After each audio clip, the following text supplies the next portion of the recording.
Treatment. Seizures can be controlled. Up to 70% of people living with epilepsy could become seizure-free with appropriate use of anti-seizure medicines. Discontinuing anti-seizure medicine can be considered after 2 years without seizures and should take into account relevant clinical, social, and personal factors. A documented etiology of the seizure and an abnormal electroencephalography (EEG) pattern are the two most consistent predictors of seizure recurrence. In low-income countries, about 3/4 of people with epilepsy may not receive the treatment they need. This is called the treatment gap. In many low- and middle-income countries, there is low availability of anti-seizure medication. A recent study found the average availability of generic anti-seizure medicines in the public sector of low- and middle-income countries to be less than 50%. This may act as a barrier to accessing treatment.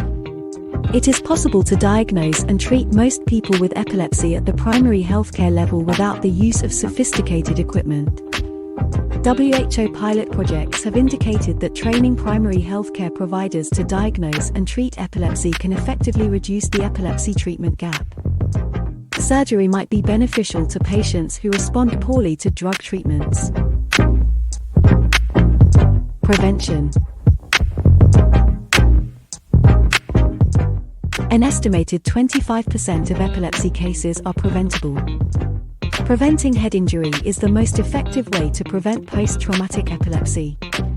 Adequate perinatal care can reduce new cases of epilepsy caused by birth injury. The use of drugs and other methods to lower the body temperature of a feverish child can reduce the chance of febrile seizures.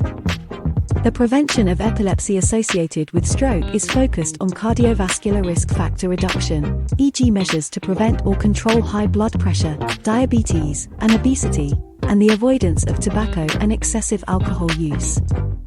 Central nervous system infections are common causes of epilepsy in tropical areas, where many low- and middle-income countries are concentrated. Elimination of parasites in these environments and education on how to avoid infections can be effective ways to reduce epilepsy worldwide, for example those cases due to neurocysticercosis.